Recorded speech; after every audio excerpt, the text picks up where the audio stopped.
Cet homme, conducteur contemporain des badauds et gentilshommes, n'est pas le chauffeur de bus ordinaire, d'une ligne ordinaire, d'une ville ordinaire.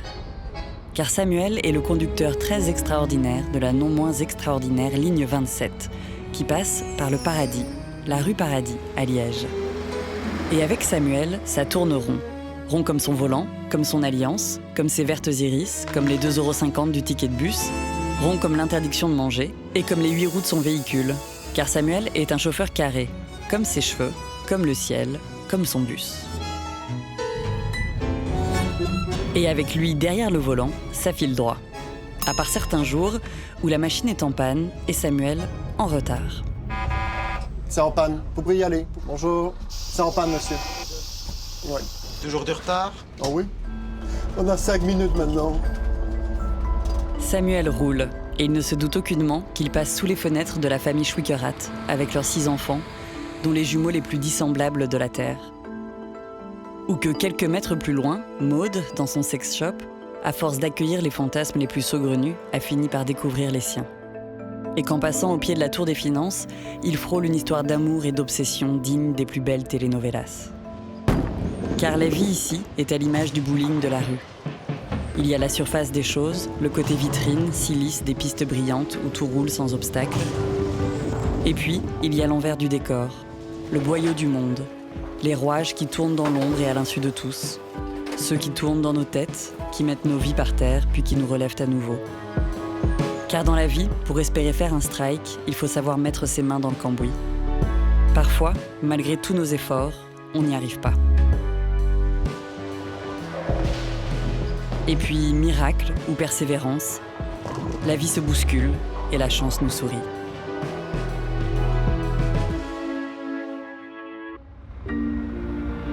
C'est toutes ces histoires que nous allons vous raconter. Car ici, au paradis, comme vous avec vos voisins, tous ignorent au moins une chose de la vie des uns ou des autres. Une chose qui fait le sel de leur vie. Ça va, vous pouvez passer quand vous voulez. Hein. Ce qui fait le sel de la vie d'Alison, dans la pharmacie tout au bout de la rue, porte un costume 3 pièces et fume des cigarettes. Vous le savez peut-être, l'amour est enfant de bohème, mais aussi parfois sœur siamoise d'obsession. Cette histoire de fougue et d'emprise, dans cette petite pharmacie, au pied de cette grande tour, c'est l'histoire des feux de la tour.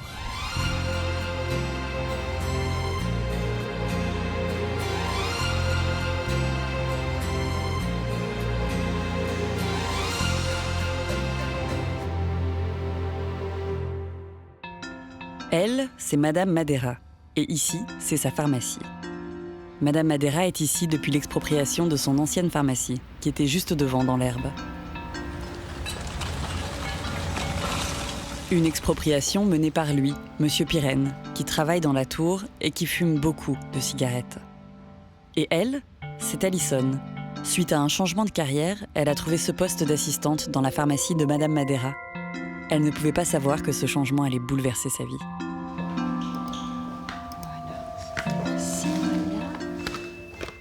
Les détails sont hyper importants dans la vie, dans les films, dans les livres, partout.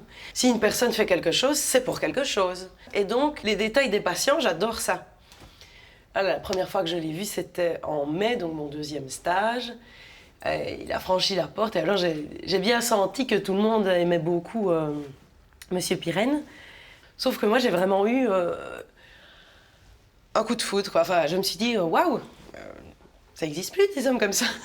On a l'impression qu'il vient d'un autre temps, comme ça, qu'il a un queue de pie avec une canne. Enfin, c'est très...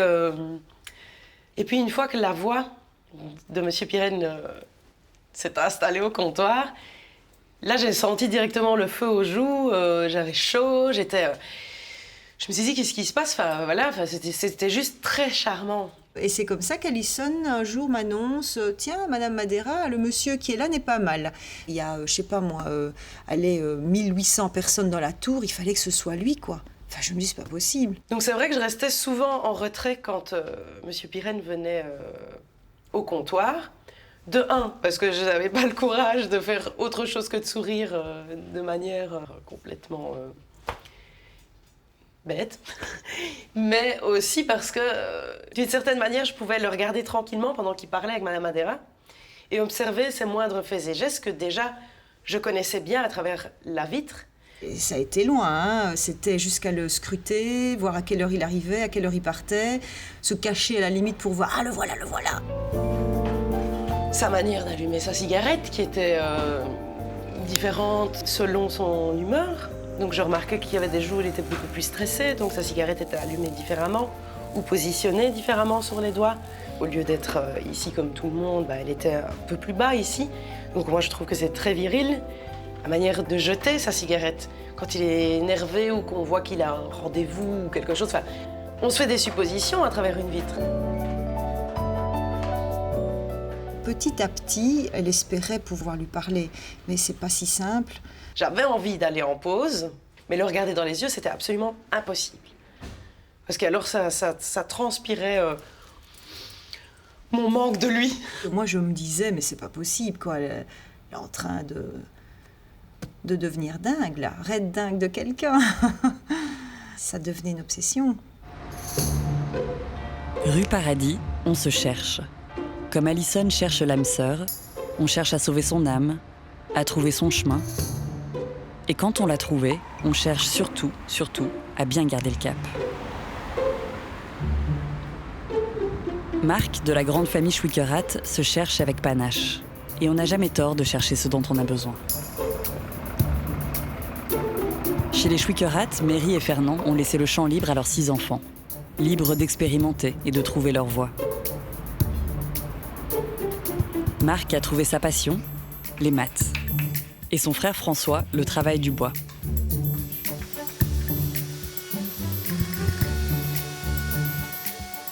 Ça ne se voit pas forcément, mais François et Marc sont jumeaux. Mais que l'on soit jumeaux ou non, chacun construit son identité à sa manière. Et personne à la manière de Marc.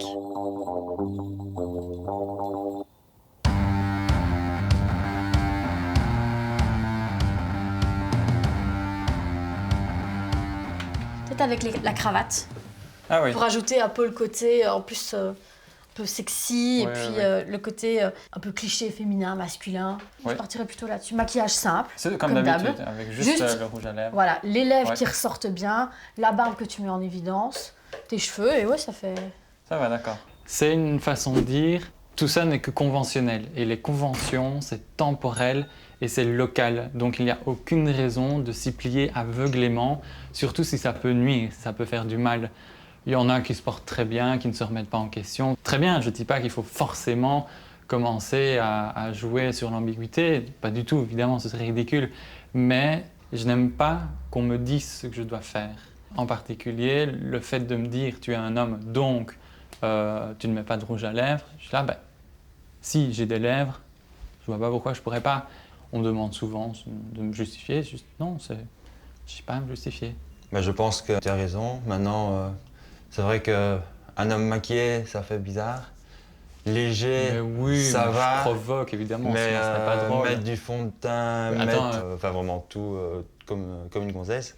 Mais Et vous voyez, Comme une c'est bien demoiselle. la preuve qu'il y a encore du travail à faire.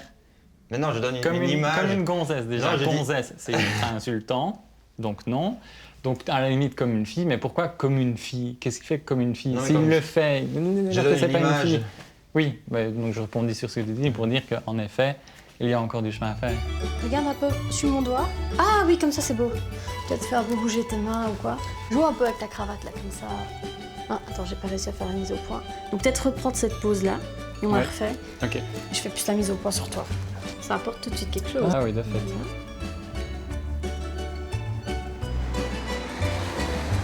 À quelques pas des Schwickerat, il y a le magasin que tient Maude. Un lieu vers lequel beaucoup se tournent quand leur besoin d'intensité se fait sentir. Un besoin d'intensité ou simplement de se connaître un peu mieux, un peu plus en profondeur. Bonjour monsieur. Bonjour. Si tu veux une huile de massage pour les parties intimes, donc c'est légèrement sucré, mais c'est moins adapté parce qu'il y a du sucre, alors au bout d'un moment, tu vois, ça va plaquer. Je suis pas trop grossie ou... Non, top. Top. Oui, pas trop vulgaire. C'est très sexy, hein, ça. Sexy, mais pas vulgaire. Non, mais On voit pas à travers. Et on voit ton petit tatouage. C'est parfait. Joli, et les chaussures, elles sont nickel aussi. La chaussure est un petit peu provocante, mais pas trop. Souvent, nos passions puisent leur sève dans nos manques.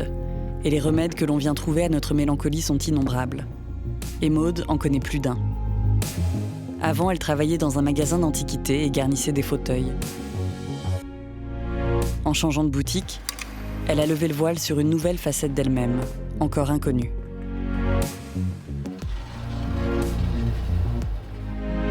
Chaque fois que j'ouvre cette vitrine ou que je la regarde, j'ai vraiment un plaisir. Et quand je vois que je sers quelqu'un qui est dans un état d'esprit de soumission, je ne vais pas dire que c'est un jeu, mais j'aime bien de sortir un fouet et de montrer comment ça claque. En travaillant ici, il y a quand même des choses qui se révèlent à nous-mêmes. Et cette partie univers SM, ça m'a interpellée au fur et à mesure. J'adore voir même les couples qui viennent ici et le jeu qui se passe entre eux. Et je dis, c'est très magique. Et là, au niveau psychologique, on y a 90%. Donc ça, c'est vraiment intriguant. Et toute cette partie des clients qui m'ont parlé de ça m'a toujours captivée. Ça réveille des choses.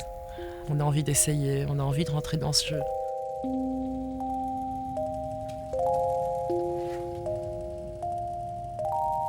Faut quand même rester soi-même. Qu'est-ce que t'en penses? J'adore. Ouais, c'est parfait, j'adore. Je m'aime.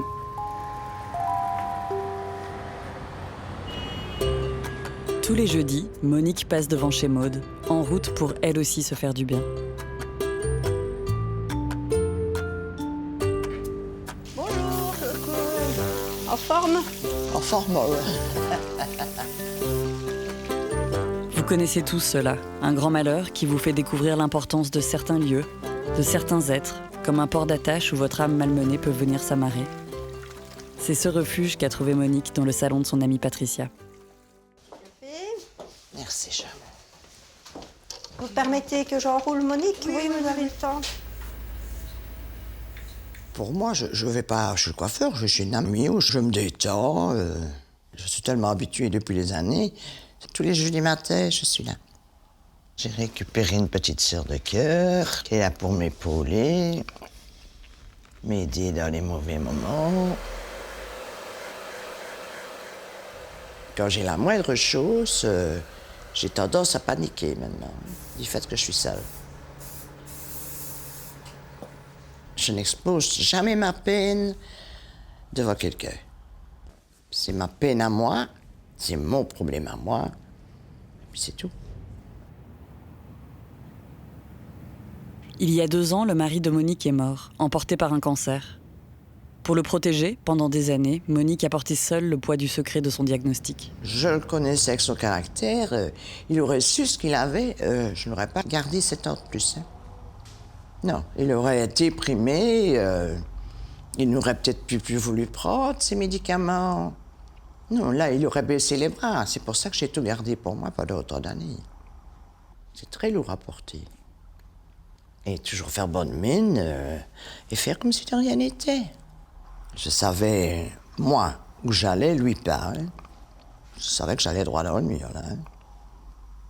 Il n'a jamais été vraiment au courant de sa maladie, quoi. Hein. C'était un sujet tabou chez nous, on n'en parlait pas. Je vais dire, c'est la dernière année que ça s'est aggravé, là. Et là, on a demandé des piqûres de confort, c'est tout. comme ça, mais il s'est endormi, tout doucement. Et voilà.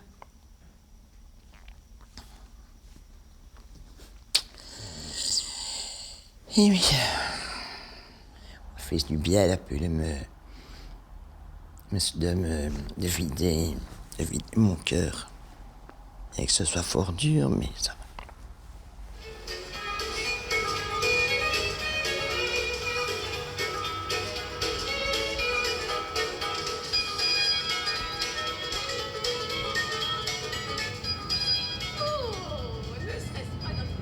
Après 56 ans de mariage, quand on a été la femme d'un seul homme, le vide laissé par le départ de l'autre prend toute la place.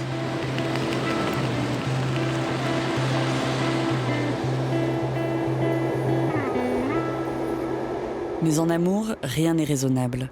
Et parfois, comme pour Alison, c'est un homme qu'on ne connaît même pas encore qui se met à prendre toute la place. Ça va? T'allais bien? Méfiez-vous des apparences, car sous ces airs inoffensifs de Vénus de Botticelli se cache chez Alison un Sherlock Holmes sans puissance. Au départ, je ne savais pas grand-chose, c'est-à-dire que je savais son âge, son nom, son prénom et son deuxième prénom.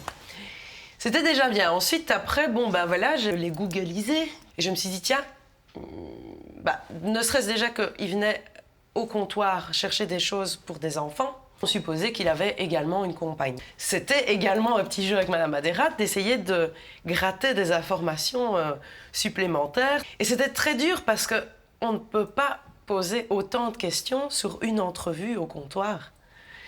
Donc c'était à chaque venue, et on est bien d'accord qu'on ne vient pas tous les jours à la pharmacie pour venir chercher de la vitamine D pour ses enfants. Et donc j'en venais même au point de calculer le nombre de gouttes que les enfants pouvaient prendre par jour, en supposant qu'ils l'oublient 1 ou 2 jours. Et donc du coup, logiquement, dans un mois, il doit revenir, quoi. Comme toute personne obsédée, elle avait mis en place des petites statistiques avec des dates de passage de M. Pirenne en tant que client. Et là, je voulais vous demander, parce qu'on en a parlé avec une amie. La fameuse liste de statistiques sur une petite feuille rose avec un petit bic à paillettes. Monsieur Pirenne est passé tel jour à telle heure, tel jour à telle heure, etc., etc. Madame Madera, regardez, c'est de plus en plus souvent. Alors je lui ai dit, les statistiques, elles sont à l'ordi, on encode chaque fois le nom du patient. Ah, non, je préfère mes statistiques, je les ai sous les yeux. Donc voilà, je me suis dit, ok, elle est bien partie.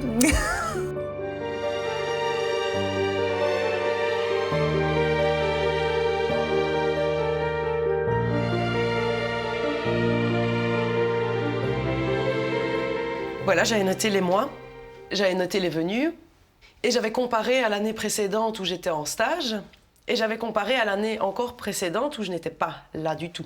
Et en fait, les venues étaient beaucoup plus fréquentes sur un mois. J'espérais qu'ils venaient pour me voir. Et je me suis rapprochée en fait de certaines collègues de M. Pirenne. Elle s'est rapprochée de moi parce qu'en réalité, elle était tombée folle amoureuse de mon chef. Elle me dit, c'est Philippe Pirenne? Mais oui. Ah, mais moi, je croyais que tu blaguais. Non, c'est vraiment lui. Et là, mais le clash complet, tu laisses tomber. Philippe Pirenne, il a une famille, mais... Oui, je sais, mais voilà, c'est lui, j'en peux rien. J'ai dit, tiens, elle est en train de parler avec la collègue de Philippe. Ah, elle a fait connaissance, donc... Voilà, elle revenait. Oh, Madame Madera, il faut que je vous raconte quelque chose. Ah oui, ok, oulala. Alors ça alimente le suspense, donc du coup, on attend un moment, puis on en parle. Et puis voilà, le téléphone qui sonne. Allô, pharmacie Madera?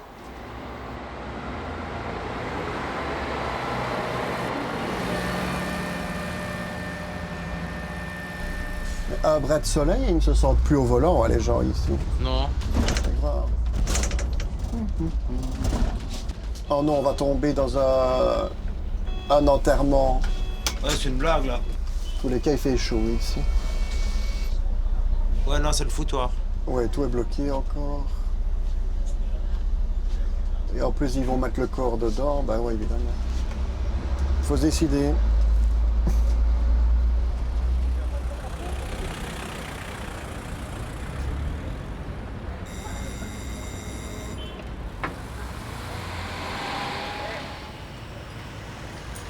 Yov, Ouais, gros. Tu sais prendre du liquide vaisselle, gros? Ok, autre chose? Tu veux un truc à boire, toi? Ouais, prends un Tropico, un truc à boire. Tropico, c'est tout, vas-y. Au milieu de la rue, au-dessus du kebab et de l'épicerie, existe un petit coin de paradis.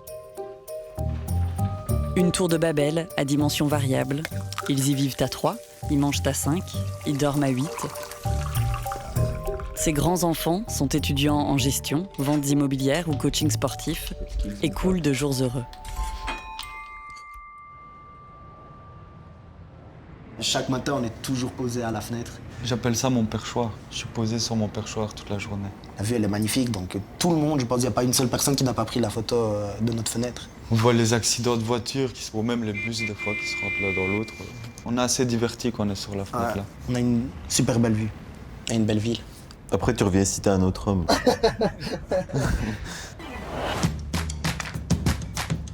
Chaque génération est un peuple nouveau, et certains lieux, comme ici, en donnent la preuve très concrète. Turquie, Arménie, Bosnie, le paradis n'a pas de frontières. Moi, je suis bosniaque. Moi, je suis turc. Et moi, je suis arménien. On fait encore des blagues de temps en temps là-dessus, mais on a enterré l'âge de guerre, franchement. Ouais. Au final, on a grandi ensemble, on va pas commencer à se cracher dessus quand on commence à comprendre que, ouais, en fait, dans le temps, il s'est passé ça. Eux, c'était leur époque. Vous voyez, moi maintenant, lui, il est cool avec moi. Moi, je vois pas de raison de pas être cool avec lui, juste parce qu'il est turc. Prendre des distances. Avec les parents qu'on a, c'est pas possible qu'on oublie notre pays. Vous voyez. Moi, par exemple, je peux pas rentrer en Arménie parce qu'il y a des problèmes d'armée là-bas. Et mes parents, ils font toujours attention. Quand je parle avec mon frère en français à la maison, ils m'engueulent. Parce que mes parents, ils parlent pas très bien français, en fait. Quand il y a des films, par exemple, sur l'histoire, obligé, je dois regarder, même si j'ai 20 ans et que je peux dire, ouais, laisse-moi dans ma chambre. Non, tu viens dans le salon, tu regardes le film avec nous.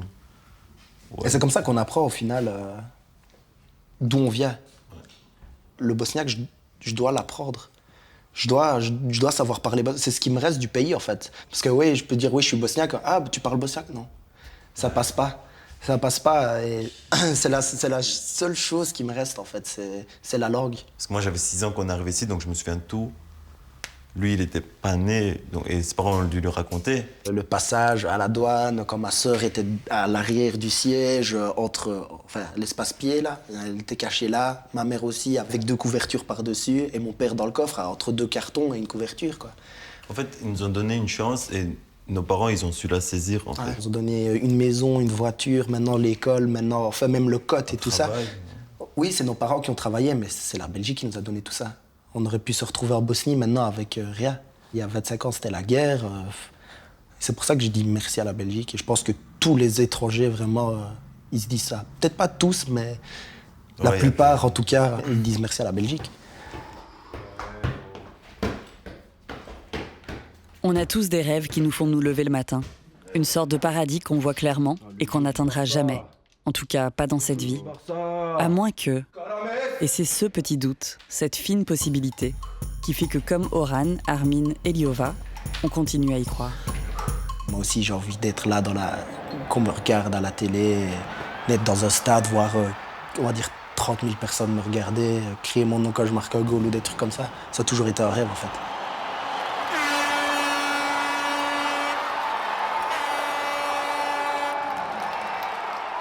Maintenant, je joue à RFC, mais il y a 30 personnes qui applaudissent. C'est déjà ça, même les petites 30 personnes là, qui sont contents que le club gagne. Et voilà, maintenant à 21 ans, on se dit, c'est dans les 2 ans qui suivent, quoi, où tu pourrais percer, on va dire ça comme ça. Mais j'ai pas eu la même vie que quelqu'un qui a été mis en centre de formation à 8 ans, 10 ans, foot tous les jours, internat, tes potes, c'est foot. On n'a pas eu cette chance-là, on va dire ça comme ça. Franchement, je jouais bien quand j'étais jeune. J'étais quand même fort et j'ai été faire des tests et tout ça, mais il y a eu des problèmes avec mes papiers, parce que j'avais pas la nationalité à l'époque. Donc là, on n'a pas pu poursuivre. Et après ouais, je suis vraiment joué pour rester en forme, en fait. Parce que sinon... ça se voit. Faut garder la forme. Garder la forme. Ouais.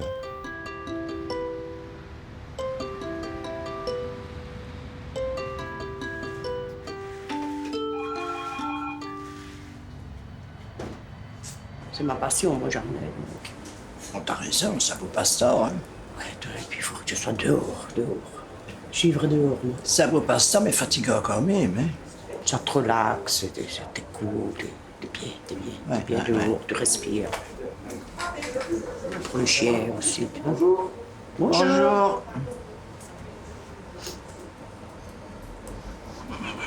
J'ai bien de chien. Ils ont poli. Je trouve qu'ils viennent de plus en plus polis, moi.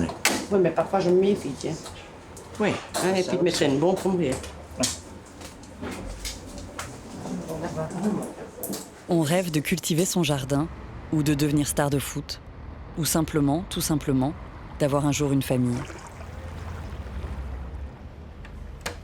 Des enfants qui s'entraident et à qui on peut transmettre une part de soi. Leur permettre d'être ce qu'ils sont, en étant un peu de nous quand même. Mais on peut avoir aimé notre famille et se rêver un tout autre avenir pour soi-même.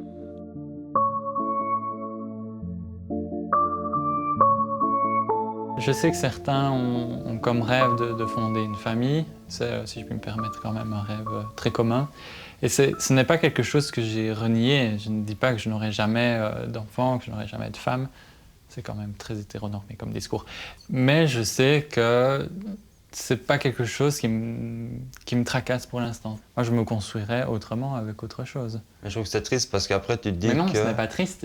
À la fin de ta vie, tu n'as pas de...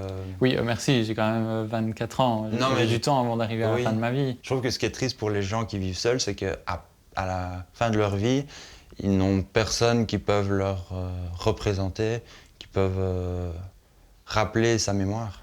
Ouais, si j'aurais plein de neveux et nièces, c'est bien. Je ne ressens pas ce besoin d'avoir comment est-ce qu'on dit, une portée pour perpétrer mes gènes. C'est complètement ridicule. Ouais, non, c'est pas du tout un problème pour l'instant.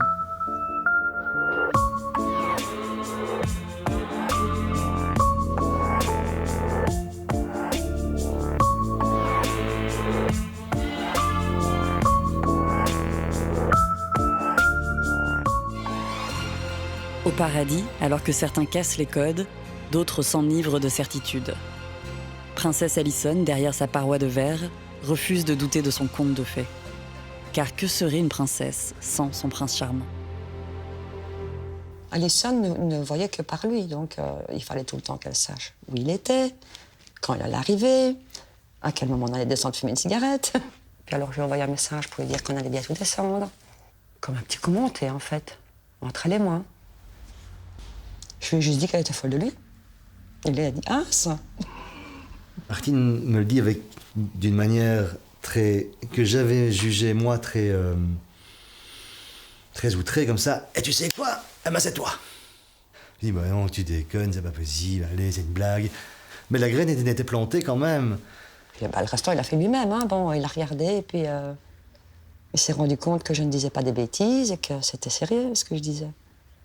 On s'est croisés de plus en plus souvent dehors, à la faveur de nos pauses, etc. On a commencé à se dire un mot. Là, j'avais un moment à moi où je pouvais le regarder dans les yeux, l'écouter, mais lui répondre.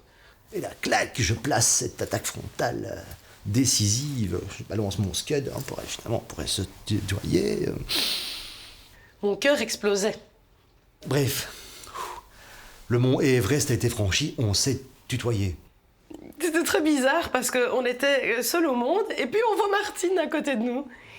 Et là, Philippe dit gentiment à Martine, « Bon, t'as pas du travail, toi ?»« Oui, j'ai compris. » Donc elle part, elle revient 2 minutes plus tard. « Bon, mais sinon, pars !» Donc elle repart et il me dit, « Si on allait boire un café la semaine prochaine, je viendrai vous cueillir à la pharmacie. » Ils parlaient très rapprochés comme ça et je me suis dit ça c'est inhabituel, ils se sont dit quelque chose. Et alors là-dessus, Alison est revenue dans la pharmacie, elle s'est assise sur le tabouret, elle me dit « Madame Madera, il faut que je vous raconte quelque chose. » Et la façon dont elle me l'a dit, je me suis dit « Ah ça, à mon avis, t'as passé une étape là. Hein. » J'ai regardé Madame Madera et j'ai dit « Il viendra me cueillir à la pharmacie. » C'était adorable. C'était Philippe Pirenne, quoi. C'était lui.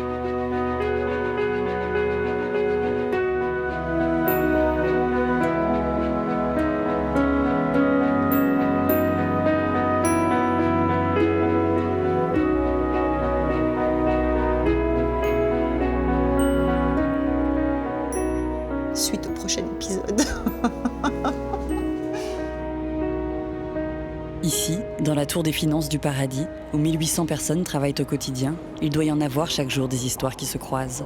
De passions non avouées, d'amour bafoué. Mais à part ce qu'on devine derrière un regard, on n'en sait souvent pas plus.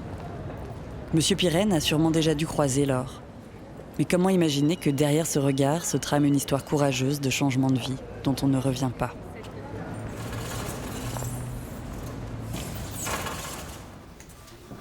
Ah, ça va? Tu vas bien? De doute en hésitation, cela faisait un demi-siècle que Laure gardait son secret et acceptait de rester bien rangée dans sa petite boîte, avec son étiquette. Puis un jour, la nostalgie de celle qu'elle n'était pas encore a été trop forte, et elle a sauté le pas.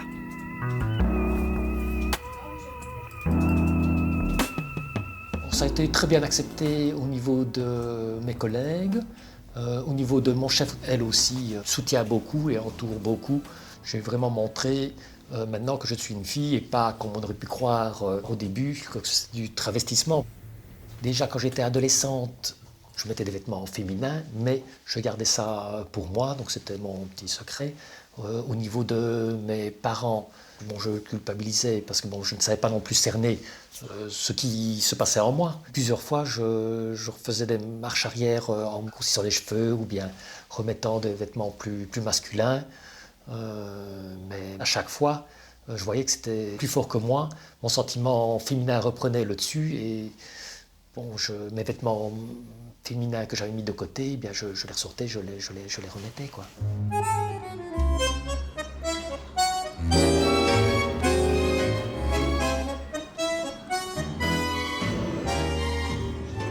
Je me suis trouvé devant un dilemme, soit rester dans ce que j'ai toujours été, que j'ai su vivre de cette manière-là pendant 50 ans, donc masculinement, ou bien alors vraiment assumer ma féminité et devenir une femme complète.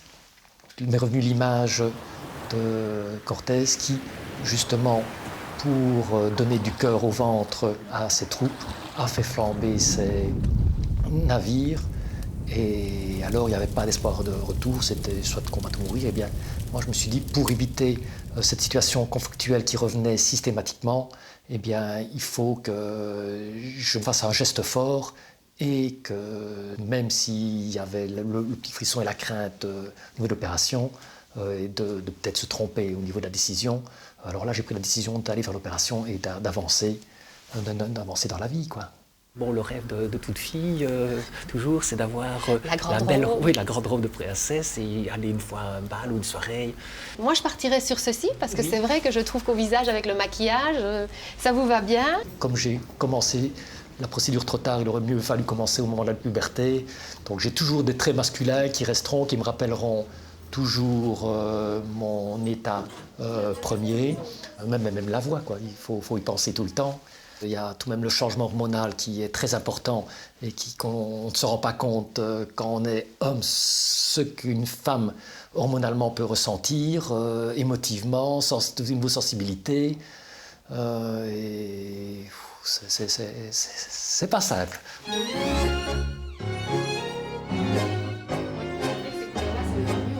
J'aimerais bien pouvoir passer inaperçu et j'aurais beau faire. On ne me considérera jamais comme une femme, alors que c'est ce que moi je souhaite. Et ça, ce n'aurait été possible que si j'étais née depuis le début dans un corps féminin. Et ça, même la science, même l'administration, rien n'y fera, quoi. Ça, je dois apprendre, et le prendre sur moi-même et apprendre à l'accepter. J'ai réalisé mon rêve d'être une femme. Mais ce n'est pas tout si c'est pour vivre une vie finalement de solitude, je dirais un peu...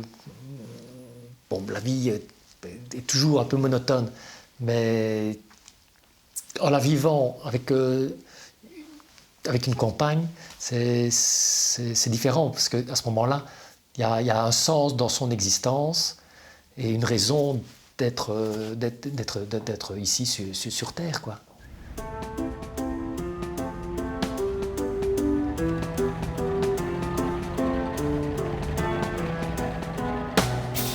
Dans la vie, il faut parfois savoir se battre, et Laure le sait bien. On se bat pour venir au monde et puis pour devenir soi-même.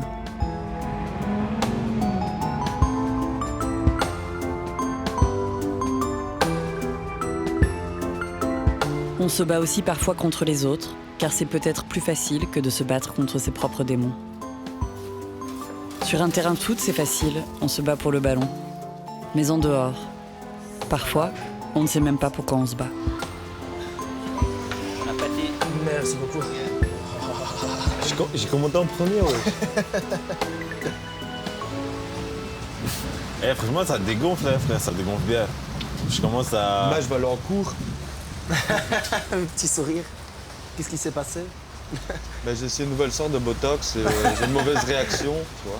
Je pense qu'on est chaud et donc ça vient comme ça, mais c'est très rare. Voilà, moi, peut-être c'est arrivé une fois dans le carré sur même toute ma vie.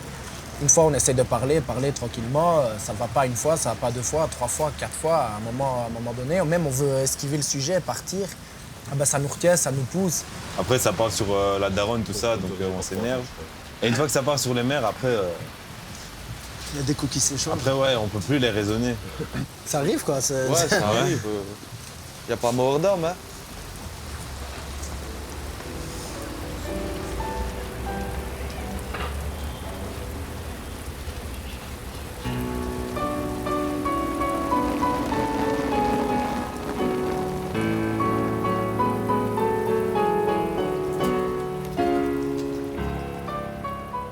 Dans son magasin, Maud a pris l'habitude de découvrir les diverses facettes des gens. Ces rôles que l'on a plaisir à jouer, car ils expriment un aspect caché et profond de nous-mêmes. Mais s'accepter soi, avec toutes ses multiples envies, ses besoins refoulés, n'a rien d'évident. Je ne vais pas dire que c'est inavouable, mais enfin, au début, c'est un peu... on freine des 4 pieds, parce que je dis, j'ai un peu du mal encore maintenant à me dire, oui, j'ai envie de vivre ça, quoi. J'aurais pas passé le cap en étant avec quelqu'un. Là, il n'y avait plus rien qui m'empêchait, quelque part, de pouvoir tenter ce genre d'expérience. Surtout que... il y a de la demande, quoi. Donc, c'est pas comme si j'étais en train de chercher quelque chose qui est complètement impossible. Tous les types de soumission ne m'attirent pas. Mais par contre, l'univers des sissis, beaucoup. Les sissis, ce sont des personnes qui se travestissent en soubrettes. Donc, leur plaisir est de rendre service à leur maîtresse pour faire du ménage. La démarche, c'est, d'un côté, ils soulagent le travail d'une femme parce qu'ils ont beaucoup d'admiration pour la femme, en fait. Ils trouvent que les femmes ont trop de tâches ménagères et le but, c'est de les soulager de tout ça. Et en contrepartie, comme ils ont un plaisir à se travestir en femme, ils aiment bien cet échange. Il ne vient pas déguisé, il vient avec ses affaires. J'ai trouvé ça super mignon. Il avait oublié une lingerie féminine et il m'a demandé si j'avais une lingerie féminine à lui prêter. Donc, j'ai trouvé ça et je lui ai offert. Quand il est parti, il a pu la garder. Donc, il s'est préparé en soubrette, les bas autoportants et des chaussures à hauts talons. Quand je vois un homme sur des talons, je trouve ça étonnamment très élégant. Parce qu'en fait, ils font plus d'efforts que les femmes pour se maintenir. Et alors, d'être si délicat pour essayer de marcher, que ce soit beau, que ce soit élégant. Il y a des femmes qui mettent des talons qui ne marchent pas comme eux. Hein. Et bon, là, je lui ai juste montré, j'ai sorti 2-3 locks, et puis je lui ai montré l'aspirateur. Et il a fait tout mon séjour ici. Plus le couloir, et j'ai veillé à ce qu'il n'y ait pas une petite crasse qui traîne.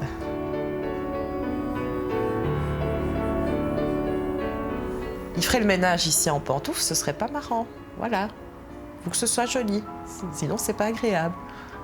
Dans ce cadre-là, il n'y a pas de sexe. Il n'y a pas un rapport sexuel, on n'est pas dans les sentiments, on n'est pas dans la séduction. C'est une relation d'échange sur des choses très intimes, des envies mutuelles. Le seul contact qu'il puisse avoir physiquement, c'est le baiser sur les pieds ou sur les chaussures. En général, un soumis, c'est la première chose qu'il fait. Il pose ses lèvres sur les chaussures de sa maîtresse, parce qu'il est à ses pieds.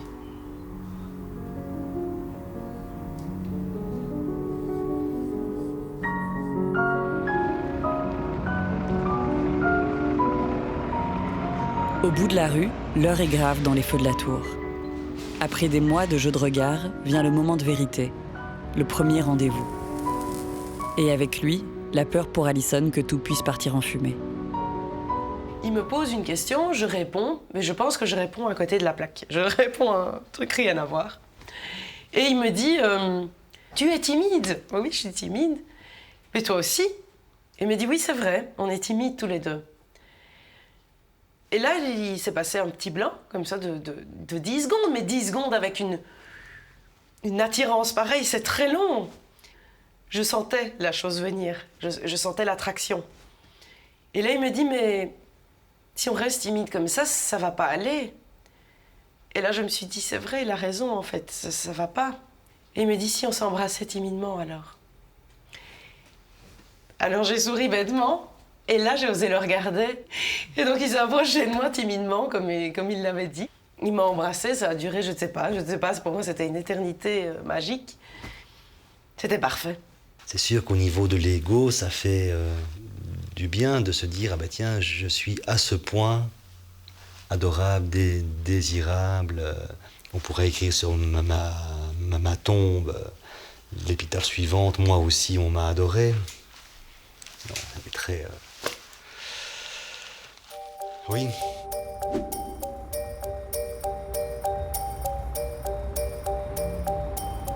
Beaucoup de gens disent que ça les fait penser au Titanic quand il est dressé dans l'eau et qu'il s'enfonce. Quand il coule, quoi. Quand il coule, c'est vraiment cette image-là, chaque fois que je passe, qui... Est-ce que c'est fait exprès ou pas, je ne sais pas, mais en tous les cas, l'effet est réussi, ça c'est certain.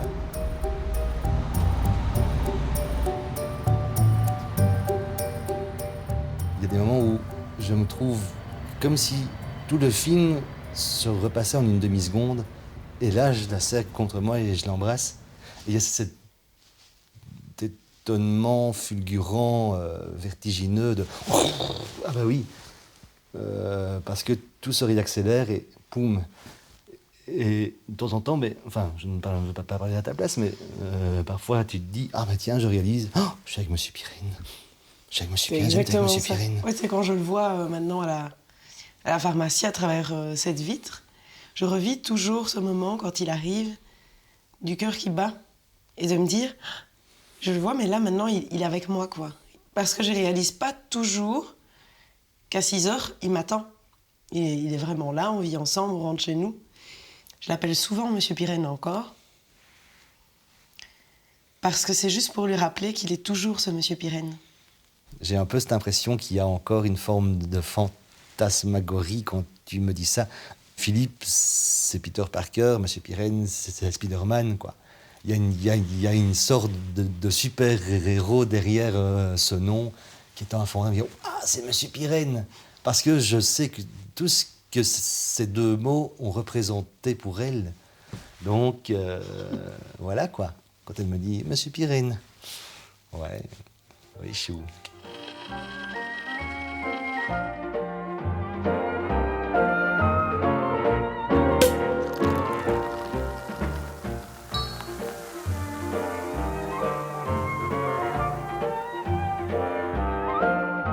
Je trouve ça magique, enfin enivrant. C'est vraiment un sentiment de contrôle, quoi. C'est ça qui est... Dire d'avoir un homme à ses pieds. Qui ne rêverait pas d'avoir un homme à ses pieds, même pour le jeu?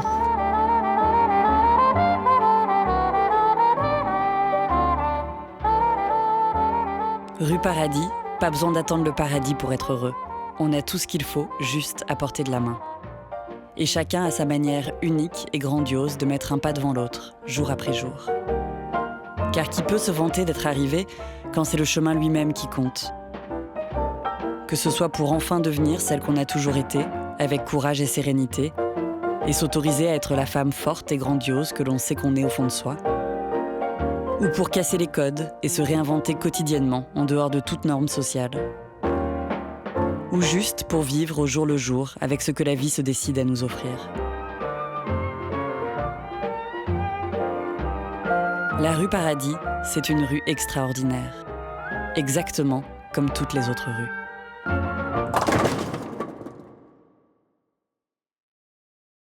Le syndrome du soufflé au fromage. Tout prend bien, c'est génial, il est superbe. Et puis tu le sors du four et tout retombe, quoi. Donc tu vas peut-être en fait tomber de très haut quand tu vas découvrir qu'il n'est pas du tout ce que tu imagines. Et je leur disais, non, je suis sûre que mon soufflé est juste parfait. Mais à partir du moment où vous avez un fantasme et que la personne que vous côtoyez aujourd'hui est mieux que ce que vous avez imaginé, c'est juste parfait. Tous les jours, je suis... Incroyable, hein, incroyable. Hein. C'est unique, hein. C'est toujours plus haut, plus haut, plus haut, plus haut. Tu dois vu ça. C'est un couple modèle, hein, idéal. Tout le monde rêverait de vivre une histoire pareille.